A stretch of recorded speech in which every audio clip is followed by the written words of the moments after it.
ನಮಸ್ತೆ ಸ್ನೇಹಿತರೆ, ಇವತ್ತಿನ ನನ್ನ ಈ ವಿಡಿಯೋದಲ್ಲಿ ನಾನು ಸಬ್ಬಸಿಗೆ ಸೊಪ್ಪು ಹಾಗೆ ಈರುಳ್ಳಿ ಬಳಸ್ಕೊಂಡು ಕ್ರಿಸ್ಪಿ ಆಗಿರುವಂತಹ ಪಕೋಡ ಮಾಡ್ತಾ ಇದ್ದೀನಿ. ಇಲ್ಲಿ ನಾನು 3 ಮೀಡಿಯಂ ಸೈಜ್ ಈರುಳ್ಳಿಯನ್ನು ತಗೊಂಡು ಸಣ್ಣದಾಗಿ ಉದ್ದವಾಗಿ ಕಟ್ ಮಾಡಿ ಹಾಕೋತಾ ಇದ್ದೀನಿ.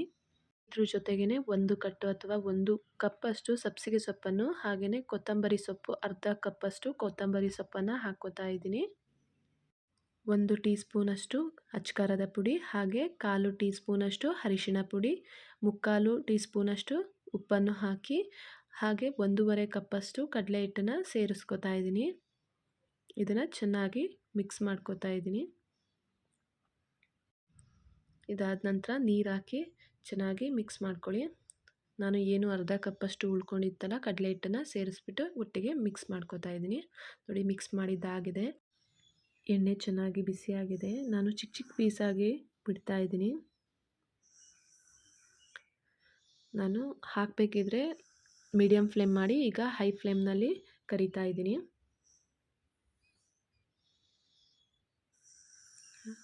ಇದೀಗ ಆಗಿದೆ ನೋಡಿ, ತೆಗಿಯೋಣ ಈಗ.